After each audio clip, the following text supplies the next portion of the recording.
나무를 심은 사람 장지훈이 지은 김경문 일기.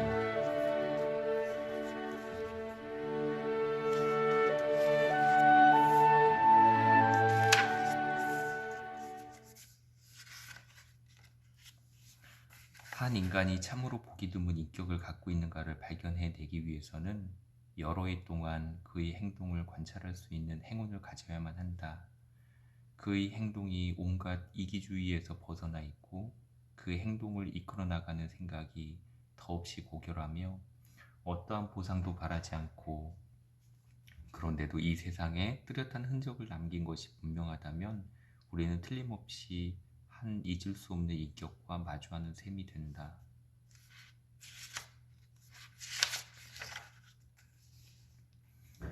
약 40여 년 전이었다.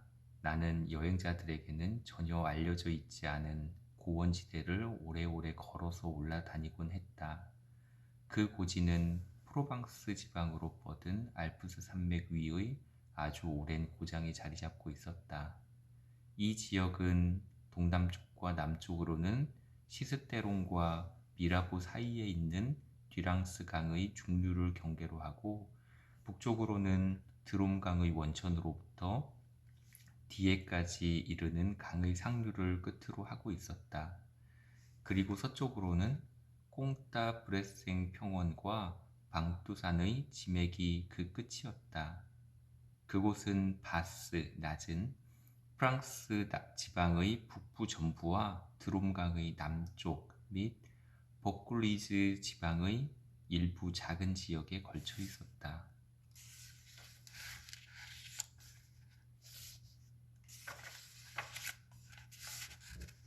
어느 날 나는 고도 1200에서 1300m의 인적 없고 단조로운 곳에서 긴 산책에 나섰는데, 이곳은 야생 라벤더 외에 자라고 있는 곳이라고는 아무것도 없는 황무지였다.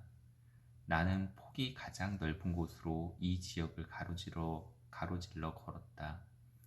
사흘을 걸은 뒤 나는 어디에서도 찾아볼 수 없을 만큼 황폐한 지역에 이르게 되었다. 나는 뼈대만 남은 버려진 마을 옆에서 야영했다. 전날 마실 물이 바닥났기 때문에 나는 물을 찾아야만 했다. 폐허가 되어 있기는 하지만 낡은 말벌통처럼 촘촘하게 붙어있는 집들을 보니 옛날엔 이곳에 샘이나 우물이 있었을 것이라고 생각되었다. 과연 샘이 있긴 했지만 바싹 말라붙어 있었다. 지붕이 없어져 버리고 비바람에 사그러진 대여섯 채의 집들, 종탑이 무너져 버린 작은 교회는 마치 사람들이 사는 마을 속의 집이나 교회처럼 서 있었다. 그러나 살아있는 것들은 모두 사라져 버리고 없었다. 그날은 햇빛이 눈부시게 내리쬐는 6월의 어느 아름다운 날이었다. 그러나 하늘 높이 솟아있는 이 고지 위에, 따가운 햇살을 피할 곳 없는 땅 위에는 견딜 수 없을 만큼 난폭한 바람이 불고 있었다. 뼈대만 남은 집들 속으로 불어닥치는 바람 소리는 마치 식사를 방해받은 야수가 부르짖는 소리 같았다. 나는 캠프를 철수하지 않을 수 없었다. 그곳에서부터 5시간이나 더 걸어보았어도 여전히 물을 찾을 수 없었고, 또 물을 찾으리라는 희망을 주는 곳은 아무것도 없었다. 사방이 똑같이 모두 메말라 있었고 거친 풀들만 자라고 있었다. 그런데 저 멀리에서 검은 작은 그림자가 서 있는 모습이 어른거리는 것 같았다. 나는 그 실루엣을 홀로 서 있는 나무의 둥치로 착각했다. 어쨌든 나는 그것을 향해 걸어갔다. 그것은 한 양치기 목자였다. 그의 곁에 불타는 듯한 뜨거운 땅 위에는 30여 마리의 양들이 누워 쉬고 있었다. 그는 물병을 꺼내 내게 물을 주었다. 그리고 잠시 후 고원의 우묵한 곳에 있는 양의 우리로 나를 데리고 갔다.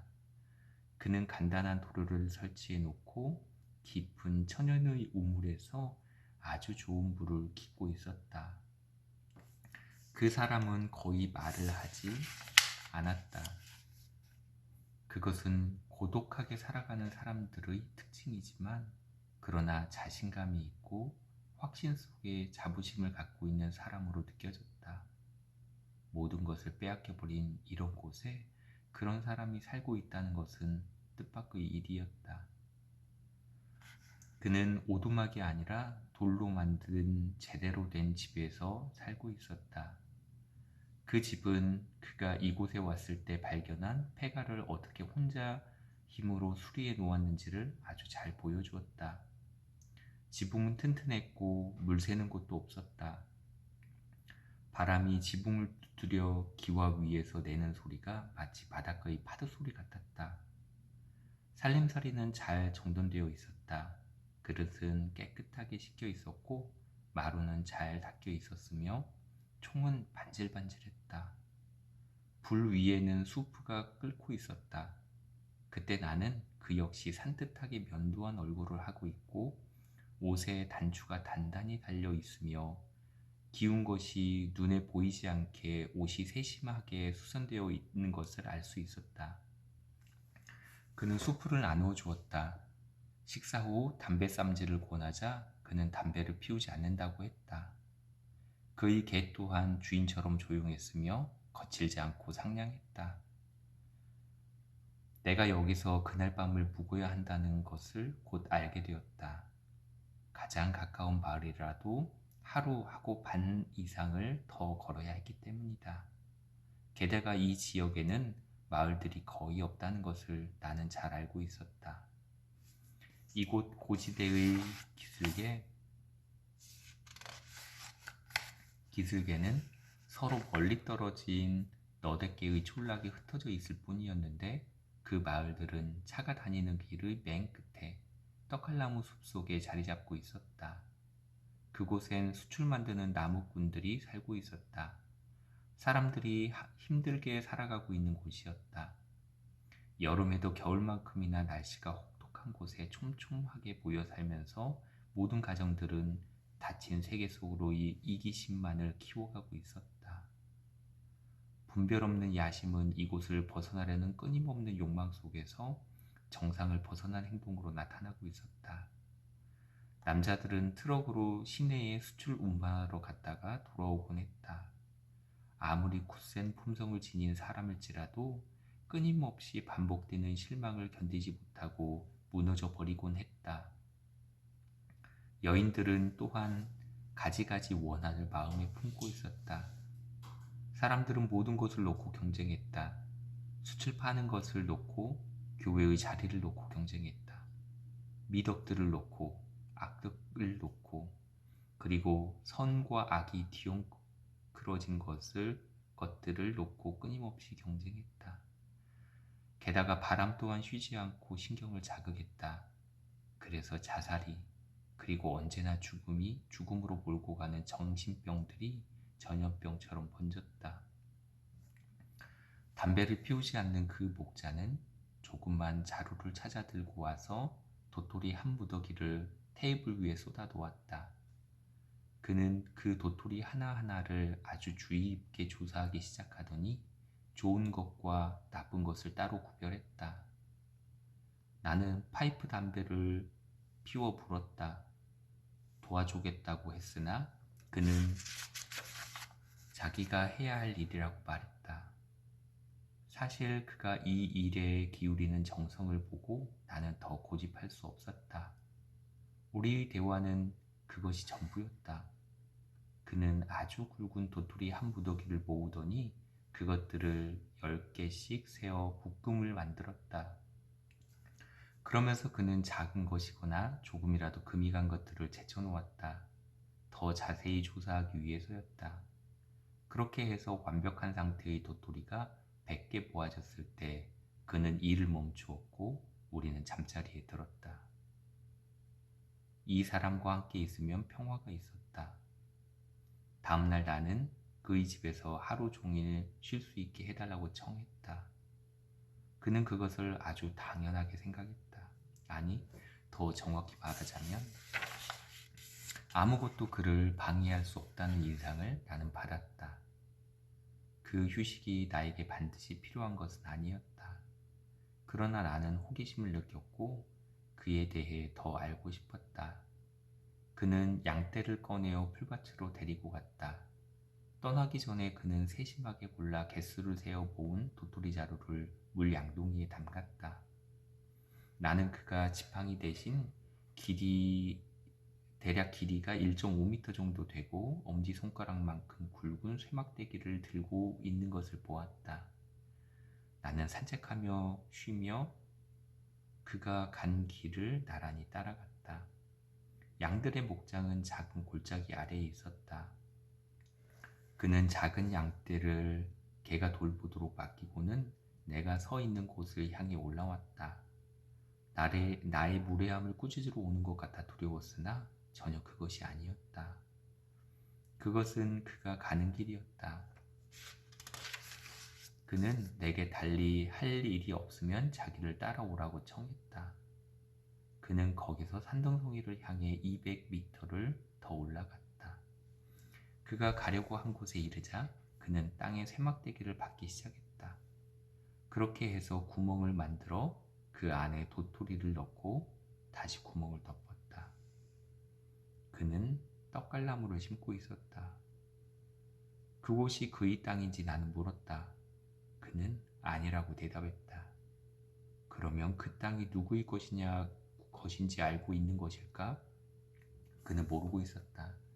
그저 그곳이 공유지이거나 아니면 그런 문제에 대해서는 생각지도 않는 사람들의 것이 아니겠네 하고 추측하고 있었다. 그는 그것이 누구의 것인지 알아볼 생각이 없었다. 그는 아주 정성스럽게 100개의 도토리를 심었다. 그리고 점심 식사 후 그는 다시 도토리 고르는 일을 시작했다. 그는 내가 묻는 말에 대답해 주었으므로 나는 그에게 여러 가지를 끈질기게 물어보았다고 생각한다. 3년 전부터 그는 이런 식으로 고독하게 나무를 심어왔다고 했다. 그래서 그는 10만 그루의 도토리를 심었다. 10만 개의 씨에서 2만 그루의 싹이 나왔다.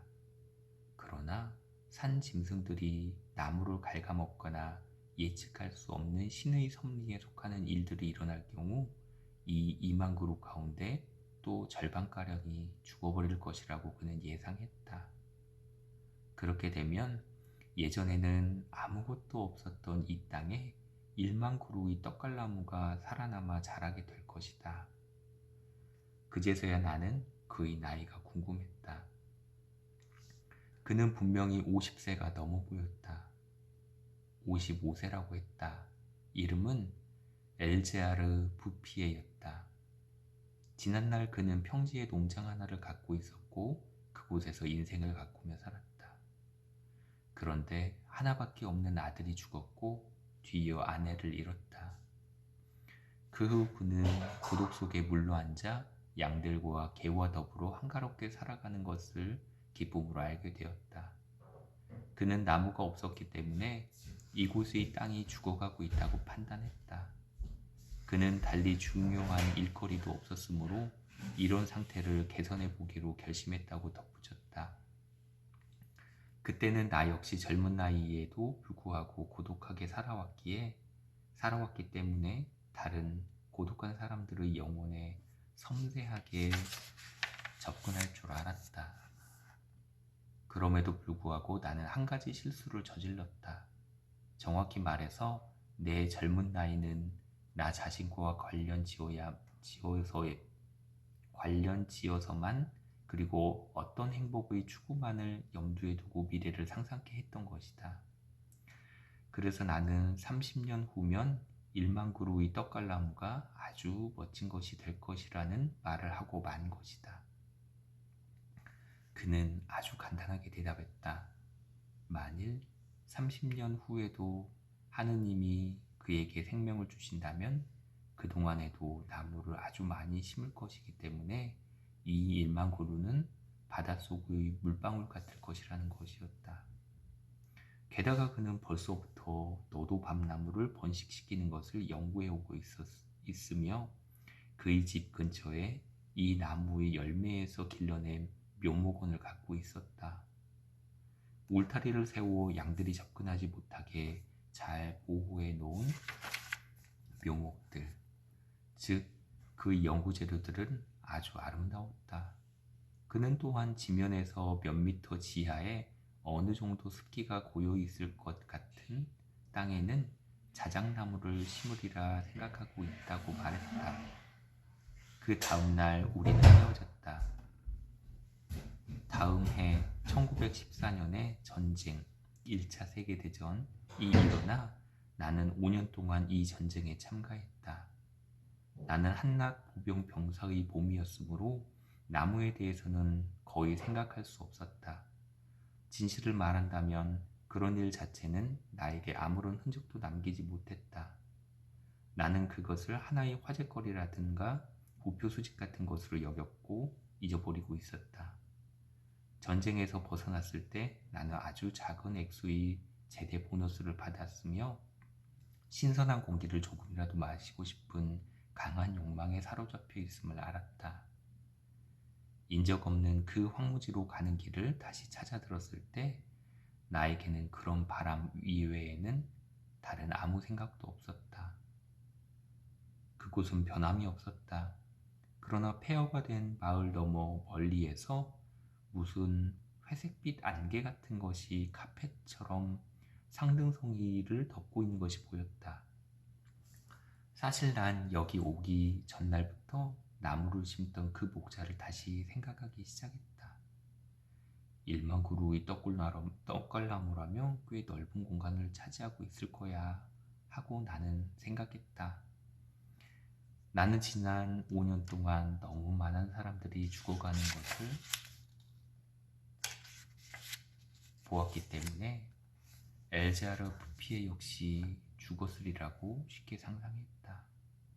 게다가 20대의 나이에는 50대의 인간들이란 죽은 것 외에는 별로 할 일이 없는 늙은이라고 생각하기 마련이어서 더욱 그랬다. 그는 죽지 않고 살아있었다. 아주 활력이 넘쳐 보였다. 그는 생업도 바꾸었다. 양들을 4마리만 남기고 대신 100여 개의 벌통을 갖고 있었다. 그는 어린 나무들을 위협하는 양들을 치워버린 것이다. 그동안 그는 전혀 전쟁 때문에 불안을 느끼지는 않았다고 했다. 그리고 나는 그것을 확인했다. 그는 태연하게 여느 때와 다름없이 나무를 계속 심었던 것이다. 1910년에 심은 떡갈나무들은 그때 10살이 되어 있었다. 그리고 나무들은 나보다 그리고 엘제아르 부피에보다 더 높이 자라 있었다. 그것은 인상적인 모습이었다.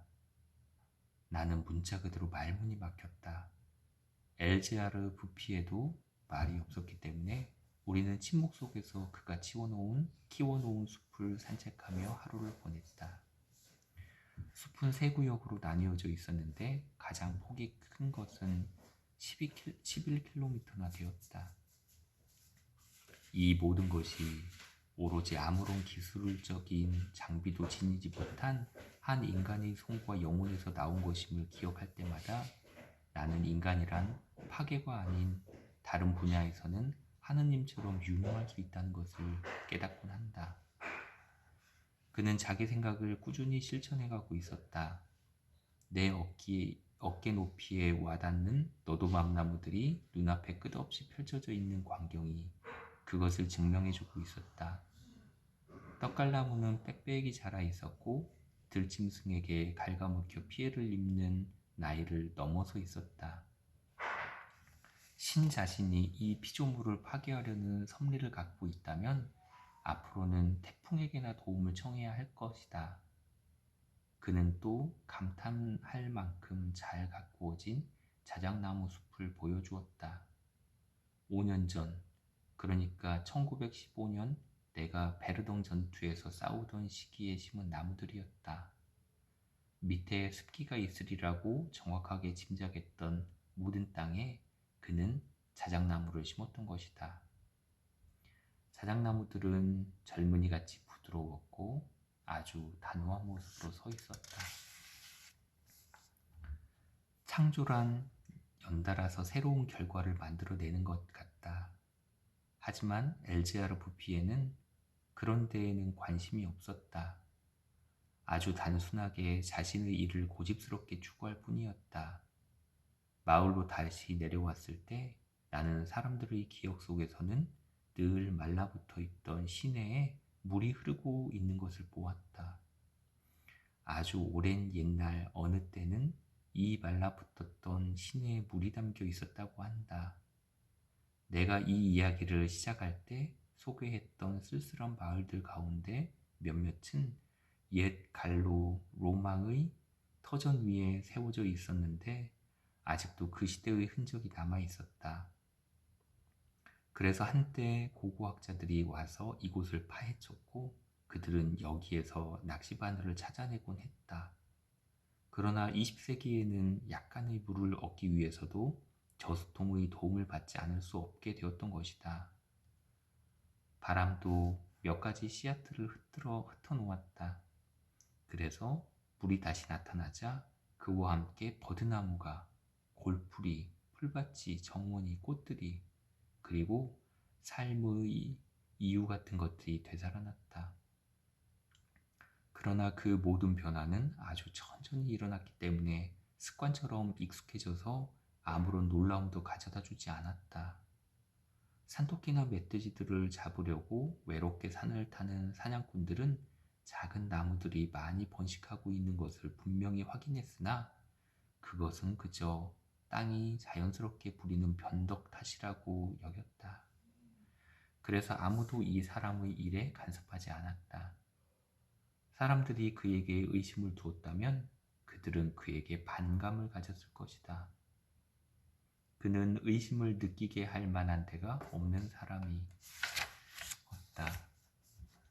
훌륭하고 고결한 그의 인격 속에 이처럼 끈질긴 고집이 있다는 것을 사람들과 관리들 가운데 누가 상상이들 할 수 있었겠는가? 1920년 이래 나는 1년에 한 번씩은 엘제아르 부피에를 방문했다. 그동안 그가 좌절하거나 회의에 빠지는 것을 나는 전혀 본 적이 없었다. 그러나 하느님 자신은 그를 그런 어려움 속에 종종 밀어 넣었을 것을 아실 것이다. 나는 그가 겪었을 곤란에 대해서는 헤아려 보지 않았다. 그러나 그와 같은 성공을 거두기 위해서는 역경과 싸워 이겨내야 했을 것이고 그러한 열정이 확고한 승리를 거두기 위해서는 절망과 싸워야 했을 것이라는 것을 쉽게 상상할 수 있다. 그는 1년 동안에 1만 그루가 넘는 단풍나무를 심었는데 모두 죽어버린 일도 있었다.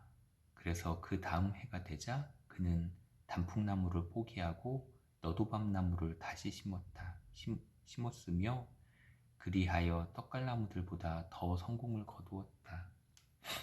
하지만 이런 보기 드문 인격을 가진 사람을 조금이라도 더 정확하게 이해하려면 우리는 그가 철저한 고독 속에서 일했다는 것을 잊어서는 안 된다. 그는 너무나도 완전한 고독 속에서 살았기 때문에 생의 마지막 시기에는 말하는 습관을 잃어버리기까지 했다. 아니 어쩌면 그럴 필요를 느끼지 못했던 것이 아닐까? 1933년 알제아르 부피에는 깜짝 놀란 산림관리인의 방문을 받았다. 이 관리는 천연숲의 성장을 위태롭게 할까 두려우니 집 밖에서 불을 피우지 말라는 명령을 이 목자에게 통고했다. 그 관리는 순진하게도 숲이 스스로 혼자 커가는 것은 생전 처음 본다고 말했다. 그 시기에 엘제아르 부피에는 집에서 12km 떨어진 곳에 너도밤 나무를 심으러 가곤 했다. 그때 그는 이미 75세였기 때문에 매일 오고 가는 수고를 덜기 위해 나무 심는 바로 그 장소에 오두막 돌집을 하나 지으려는 생각을 하고 있었다. 그는 다음 해에 그 집을 지었다. 1935년에는 정부의 진짜 대표단이 천연숲을 시찰하러 왔다. 산림수자원청의 고위관리와 국회의원, 전문가들도 함께 왔다. 그들은 쓸데없는 말을 많이 했다. 그들은 무엇인가를 하기로 결정했는데, 그러나 다행스럽게도 단 한 가지 유익한 일을 제외하고는 아무 일도 하지 않았다. 즉, 숲을 국가의 관리 아래 두고 사람들이 숯을 만들러 오는 일을 금지한 것이다. 그들 역시 건강이 넘치는 젊은 나무들의 아름다움에 사로잡히지 않을 수 없었던 것이다. 그 아름다운 숲은 국회의원에게까지도 유혹의 힘을 발휘한 것이다. 대표단의 산림관리관들 가운데 내 친구가 한 사람이 있었다. 나는 그에게 이 숲의 비밀을 설명해 주었다. 그리고 그 다음 주 어느 날 우리 두 사람은 엘제아르 부피에를 찾아갔다.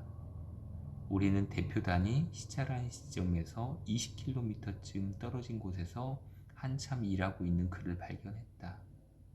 그 산림관리관은 쓸모없는 친구가 아니었다. 그는 가치 있는 것을 알아볼 줄 알았고 침묵할 줄도 알았다. 나는 선물로 가져간 달걀 몇 개를 내놓았다. 우리 셋은 함께 점심 식사를 했고 말없이 경치를 바라보면서 몇 시간을 보냈다. 우리가 지나온 언덕길은 6, 7m 높이의 나무들로 뒤덮여 있었다. 1913년에 보았던 이곳의 모습이 생각났다. 황무지가 떠올랐다. 평화롭고 규칙적인 일, 고산지대의 살아있는 공기, 소박한 음식, 그리고 무엇보다도 영혼의 평화가 이 노인에게 거의 장어마리만큼 훌륭한 건강을 주었다. 그는 하느님의 운동선수였다. 나는 그가 아직도 얼마나 많은 땅을 나무로 덮을 것인지를 생각해 보았다. 떠나기 전에 내 친구는 이곳의 토양에 알맞을 것 같은 몇몇 나무 종류에 관해 간단하고 짧게 제안했다. 그러나 그것을 고집하지는 않았다. 내 친구는 나중에 그는 그런 것에 대해 나보다 더 많이 알고 있었다고 나에게 말했다. 1시간쯤 걸은 뒤에 생각이 떠오른 듯 친구는 이렇게 덧붙였다. 그는 나무에 대해 그 어느 누구보다 훨씬 많이 알아. 그는 행복할 수 있는 멋진 방법을 발견한 사람이야. 라고. 이 산림관리관 덕분에 숲만이 아니라 엘제아르 부피에의 행복도 보호받을 수 있었다. 내 친구는 숲을 보호하기 위해 3명의 산림관리인을 임명했고 이들에게 몹시 겁을 주어서 나무꾼들이 아무리 뇌물을 가져다 준다 하더라도 흔들림 없이 일할 수 있도록 만들었던 것이다. 엘제아르 부피의 작품이 심각한 위험을 맞았던 것은 1939년에 일어난 2차 세계대전 때였다. 그 당시에는 적지 않은 자동차들이 목탄가스로 움직였기 때문에 가스연료를 만들기 위해 남들이 항상 모자랐다. 그래서 사람들은 1910년에 심은 떡갈나무부터 베기 시작했다. 그러나 다행히도 이 지역들은 모든 도로망에서 너무 멀리 떨어져 있었기 때문에 그런 계획은 재정적으로 비경제적이라는 것이 드러났다. 그래서 사람들은 그것을 포기했다. 그러나 그 목자는 아무것도 알지 못했다. 그는 그곳에서 30km 떨어진 곳에서 평화롭게 자기 일만을 묵묵히 하고 있었다. 그는 1914년의 전쟁을 몰랐던 것처럼 1939년의 전쟁 역시 모르고 있었다. 내가 마지막으로 엘제아르 부피에를 본 곳은 1945년 6월이었다. 당시 그는 87세였다. 나는 황무지로 가는 길을 다시 찾아갔다. 그러나 전쟁이 이 나라를 황폐하게 만들었는데도 불구하고 이제는 뒤랑스 강의 계곡과 산 사이를 오고 가는 버스가 있었다. 나는 여기서 처음 산책했던 장소가 어디인지 더 이상 알아볼 수 없었는데 그것은 비교적 빠르게 움직이는 교통수단 때문이라고 생각했다. 게다가 그 버스가 가는 길을 나는 처음 보는 곳으로 데려가는 것만 같았다. 내가 옛날의 그의 황량했던 폐허의 땅에 왔다는 사실을 확인하기 위해서는 마을 이름을 떠올려야만 했다. 나는 베르공 마을에서 버스를 내렸다. 1913년에는 10채 내지 12채의 집으로 이루어진 이 마을에 단 3사람만이 살고 있었다. 그들은 야만스러웠고 서로 미워했으며 덫으로 동물을 잡아서 먹고 살았다. 거의 선사시대 원시인의 육체적, 정신적 상태에 가까운 삶이었다. 쐐기풀이 버려진 집들의 주위를 덮고 있었다. 그들의 생활 조건은 전혀 희망이 없었다. 죽음을 기다리는 것밖에 없었다. 하물며 덕을 추구하며 살아갈 상태가 아니었다. 그런데 모든 것이 변해 있었다. 공기까지도. 옛날에 나를 맞아주었던 건조하고 난폭한 바람 대신에 향긋한 냄새를 실은 부드러운 미풍이 불고 있었다. 물 흐르는 소리 같은 것이 저 높은 언덕에서 들려오고 있었다. 그것은 바람 소리였다. 게다가 더 놀라운 것은 못 속으로 흘러 들어가고 있는 진짜 물소리가 들리는 것이었다. 나는 샘이 만들어져 있는 것을 보았다. 물은 풍부하게 넘쳐 흘렀다. 그리고 나를 가장 감동시킨 것은 그 샘 곁에 이미 4살의 나이를 먹었음직한 보리수 나무가 심어져 있는 것이었다.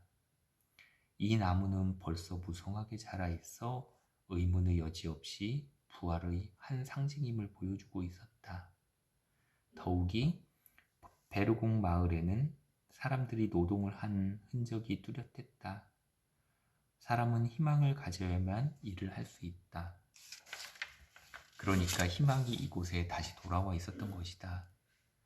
마을 사람들은 허물어진 집들을 치우는 한편 무너진 벽들을 모두 부수고 5채의 집을 다시 지었다.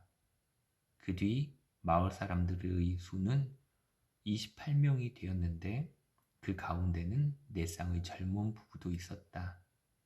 산뜻하게 벽을 바른 새 집들 주위를 채소밭이 둘러싸고 있었다. 그 채소밭에는 이것저것 섞여 있었지만 가지런히 심은 야채, 꽃, 배추, 장미꽃나무, 부추, 금오초, 샐러리, 아네모네들이 자라고 있었다. 이곳은 사람들이 살고 싶은 마을이 되어 있었다. 그곳에서부터 나는 길을 걸어서 갔다. 우리들이 이제 막 빠져나온 전쟁은 아직 삶의 완전한 개화를 허락하지 않고 있었지만 라자로는 이미 무덤 밖에 나와 있었다. 나지막한 산 기슭에는 보리와 호밀이 자라고 있었고 좁은 계곡 바닥에는 푸른 초원이 펼쳐져 있었다. 이 지역 전체가 건강과 번영으로 다시 빛나기 위해서는 그로부터 8년의 세월이 흐르는 것만으로 좋겠다. 내가 1913년에 보았던 폐허의 자리에 지금은 잘 단장된 아담하고 깨끗한 농장들이 들어서 있어서 행복하고 안락한 삶을 말해주고 있었다. 옛날의 그 샘들은 숲이 머금고 있었던 비와 눈물에서 물을 받아 다시 흐르기 시작했다. 사람들은 그 샘물로 수로를 만들었다. 단풍나무 숲속에 있는 농장마다 샘물이 흘러들어 융당 같은 박하잎 위로 넘쳐 흐르고 있었다. 마을은 조금씩 재건되었다. 땅값이 비싼 평야지대의 사람들이 이곳으로 이주해와 젊음과 활력과 모험 정신을 가져다 주었다. 건강한 남자와 여자들, 그리고 소리내어 웃을 줄 알며 시골에서 벌어지는 축제의 맛을 즐길 줄 아는 소년, 소녀들을 길에서 만날 수 있었다. 기쁨 속에서 살아가게 된 뒤로는 알아볼 수 없을 만큼 모습이 변한 옛 주민들, 그리고 새로 이주해 온 사람들의 수가 1만 명이 넘었다. 그들은 모두 자신들이 누리는 행복의 빚을 엘제아르 부피에게 지고 있었다. 단순히 육체적, 정신적 힘만을 갖춘 한 사람이 홀로 황무지에서 이런 가나안 땅을 만들어낼 수 있었다는 것을 생각할 때면 나는 그 모든 것에도 불구하고 인간의 조건이란 참으로 경탄할 만한 것이라는 것을 깨닫곤 한다. 그리고 그런 결과를 얻기 위해 가져야만 했던 위대한 영혼 속의 끈질김과 고결한 인격 속의 열정을 생각할 때마다 나는 신에게나 어울릴 이런 일을 훌륭하게 이루어낼 줄 알았던 그 소박한 늙은 농부에게 무한한 존경심을 품게 된다. 엘제아르 부피에는 1947년 반옥 요양원에서